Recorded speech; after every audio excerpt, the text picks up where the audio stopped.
Hello, selectors, and welcome back to the LifeBurst podcast. I'm Andrew. We're talking about the Dissona centers for this set, and I've got here Remember, and I will straight up say before I say anything else, I really love Remember. She's got that White Witch aesthetic. She's got the what do you call it? She's got the gigantic witch hat, which I mean, if you're gonna go witch hat, big is the right move, right? I'm a little disappointed in the Elrig itself, especially because the other Remember was so powerful. This Dissona version, I think a lot less so. The only real version of it that I was able to get was in the 6th GP in Japan. This plays top 16, and I think this list is probably a pretty good example of what, if you were trying to take this Remember as best you can to it. And I think this is probably pretty good for that kind of a thing. If I was going to pick a white Dissona center, I probably would pick Yuki before I pick this one, but I think this one has some edges. This is, remember, it's a level 3 white Elrig. It says constant. If all of the signi on your field are Dissona, your opponent can't guard unless they pay 1. You tax them for guards. Right, that's not a terrible ability. Realistically, you would love to get multiple hits in, I think, with that in order to make that better. But having it built in is kind of cool. It's like the Remember Memoria Signy. Its auto ability is at the beginning of your main phase, you can reveal the top card of your deck. If it's a Dissona, you get to draw 1 card. Congrats! You get to go up to 3 cards in hand. That's actually quite rare in Dissona. Dissona generally go negative in cards. So this being probably one of the only Dissona that can go positive on cards continuously is pretty interesting in comparison to some of these other Dissona Elrigs. And then it's got an action. You exceed 4 during this turn and your next during this turn and the next turn. So I think that includes your turn as well, but it might just be the opponent's turn. The auto abilities of your opponent's Signy do not activate. That's cool. There's some auto abilities that are particularly strong in the Dissona format and are relevant, and I think crimping them is pretty cool. However, it would be better if it vanillaed everything, right? Because it does not vanilla everything during these turns. It's not so super great. The upside is... Remember, the last one didn't do that either. It vanillaed everything that was on board, but didn't vanilla future cards. This literally turns off auto abilities on your opponent's turns, no matter what they play, even if they play it after the fact, which is cool. It's an interesting design space that Wixoss really hasn't explored, and I'm always here for a more designed explore space. Explored design space. There we go. So that is the Elrig itself. Let's just jump immediately to the partner Signy here. Partner Signy here is a level 3 white Signy. It's got 12k power, which is notable. That is higher than most of the Dissona partner Signy, which are 10k. 12k really does matter in terms of stat line, so that's a positive. It's got a auto once per turn when an Elrig on your field attacks, you can choose target Signy with a guard in your trash, and you can pay 2, right? One of them being white. You can pay colorless and white. If you do, you add that guard to your hand. There is almost no guard recursion in the format right now. So this existing as a way to do guard recursion is actually quite cool. It's a little expensive, but being that you have another option here, which is that your opponent cannot guard this turn unless they pay 1, means that you always at least have 2 different options. If you're on the back foot, you can go get your guards. If you're pushing the tempo forward, you can tax them, make it 2 to pay for guards. Paying 2 for guards sucks. It's awful, especially if you got a second one of these out here. Paying 3 for guards, not gonna happen. so it's quite good. And actually, its auto ability is at the end of your turn. If you have Remember on your field, then you get to draw a card, which is great. Like I said, this is one of the few Dissona decks that actually can go positive on cards, unlike a lot of these other ones which are basically always fighting to not go negative. This one goes positive. So if you like cards, this is a fine choice. It's got a great life burst too, which is that target one Sigma on your opponent's field with power 10,000 or lower, and bounce it to the opponent's hand. Great. Love it. It's it's one of my favorite life bursts in white. Glad to see it here. So overall, the Elrig itself is weaker. The partner signaling is okay, but that life burst helps make up for it a little bit, especially because you can now pack 4 of them, which means that your deck becomes a little bit more consistent, I would say. Okay, we talked about those things. Let's talk about the general game plan of it. So we know that you're going to want to rack up this tax. So you're probably going to want to make sure they don't have very much enter in order to make it so their guards are less effective. You want the game to go longer than not, right? You're not going to end the game. You could end the game on turn 4, I suppose. But the longer the game drags on, the better it is for you. You might just have to wait for your opponents to basically have no cards in hand, especially if they're playing Dissona decks. And this deck won't, right? So it can be kind of resolute. So you're getting this more stalwart, not necessarily stall, but something that likes to just ignore what the opponent does and just stick around longer type of deck. To play that, we have Machina. Machina's always been a good Elrig. It's fallen out of favor a little bit right now, but it's still perfectly fine. It gets you a card back, which is still good. It vanishes a level 1. That means that it can be these 7k blockers that are popping around right now. Or it can be Machina Bind when you do your level 2 assist. I think you need the Machina Bind. I don't think the Machina Smash is the right move. I do think that we're in a world where you want a 2-stop again, and this is a 2-stop, so it does the job. X Echo, X Crossfire. This is going to help you with your Enter Burn scenario. The Enter Burn here does not necessarily keep the opponent off of assists like all of these quicker Enter Burn decks do, because I don't think this is a quick deck necessarily, but I do think that what this does then is it just makes it harder for them to guard, right? It makes them harder for them to do their alternative stuff.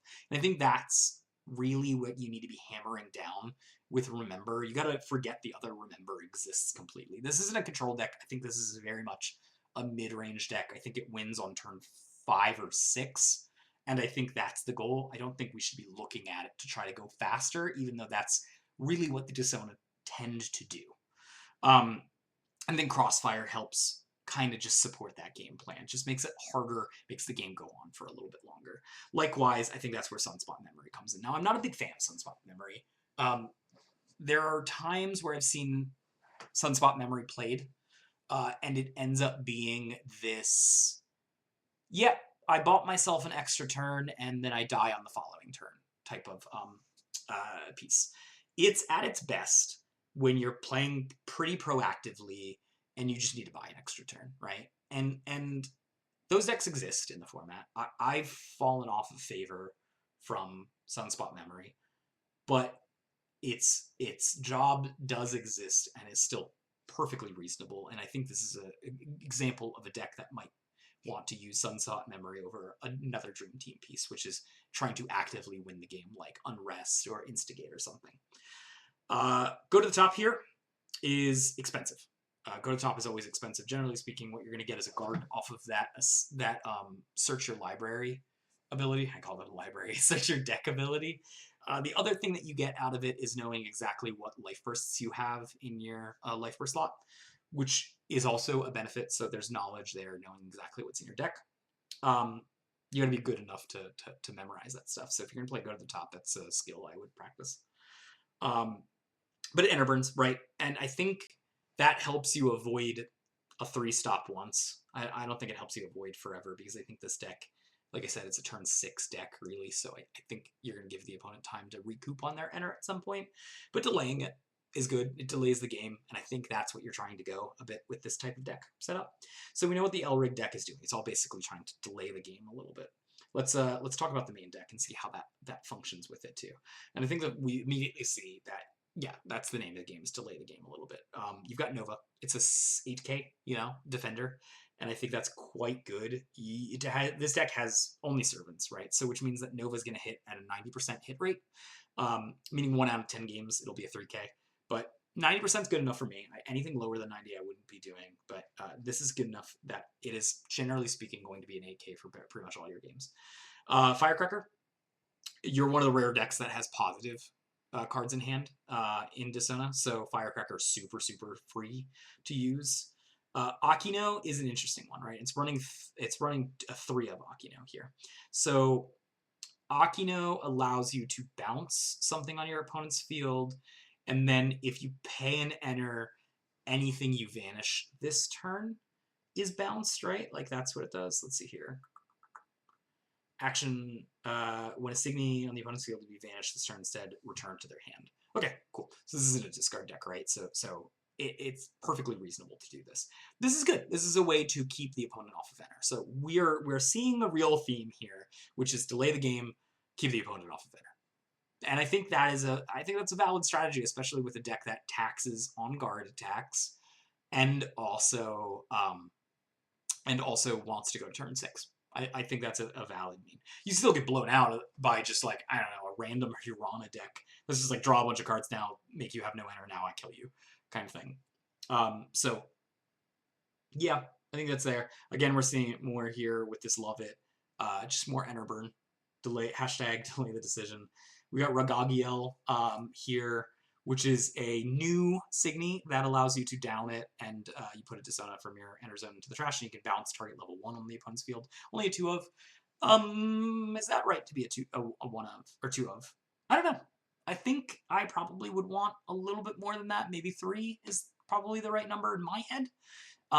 It does the job that you want it to do. It enter starves your opponent a little bit while allowing you to get damage in. So I like that. You do have to down it, though, so it's not like you can open up all the lanes with it. I do like this card a lot, quite a bit, though. Then we got Deus. All right, so Deus is, for all intents and purposes, a level 1 8K. That means that we've got 4 level 1 8Ks plus another 4 level 1 8Ks. You're looking at 8 8Ks at level 1. We're seeing clearly a theme here. Just delay the game to turn 6 if possible, right? We talked about our partner Signy, and we talked Servant is Servant. For Yuka Yuka, this is one of the few decks that actually theoretically can run the Yuka Yuka. Your action is you can down it, you can pay white, which is a pretty steep cost, but you do get the upside of having a guard back to your hand. There's very few decks with guard recursions, so this allows you to delay the things a bit longer. It's an 8K, it has a good life burst of not letting your opponents attack and also drawing a card, so I'm into it. And running 2 Pale Ladies. I'm less into Pale Ladies, but I understand the need for it. Sometimes you just gotta turn a bang down to just back to being a 12K, so you can get rid of it with like a Love It ability or something. So yeah, it makes sense here. You need more white in this deck. I can see it. It's running 4 opening signals. That also kind of makes sense. Opening signal gives your opponent enter, which you would think is a downside, but it gives your opponent enter when it attacks, which means that should the thing hit a life burst before it, or it gets bounced, or it gets assisted removed, then it doesn't give the opponent enter, right? Your opponent gets to keep the card, which sucks. But you're not playing discard, so it's not like that's the thing that you're looking for. So it actually quite makes sense here. New problem here. I don't love it. I've never really been a fan of New Problem, being able to look at the top 5, grab 2 of your Dissona cards and add them to your hand. You go up on card advantage, it costs enter. Its life burst is okay, right? Its life burst is okay. It's not my favorite, but Dissona decks struggle for life burst, so I can see why it was included here, right? It still got top 16, so this deck definitely has legs, right? Things I would do to maybe change this if I had an option. I try to find a way to put maybe 1 or 2 Donna in. Donna can be a little expensive in terms of enter, but the fact that you're already taxing on Elrig attacks makes me feel weird about not having extra Elrig attacks. So if I could fit in a Donna or 2, I would be interested in it, especially because I do have a go to the top, which would be the ability to pick a Donna out in order to help me with those fields. I don't have Bang in this list to get round Exia if I'm playing against like a classic white list. So I don't know if Exia is a huge problem right now in this format because there's a lot of bangs hating it out in general. I don't think Exia is a bad card though. So I don't know. It feels like it could benefit from Madonna, in my opinion. But outside of that critique, I don't know. I like the deck quite a bit. I think it is the best representation of a successful Dissona Remember deck that I've seen, and so I like it. I think it's cool. I think it's a cool deck. And I think if you guys want to run the White Witch with the big hat, go for it. This seems like a really cool build for it. Let me know what you guys think.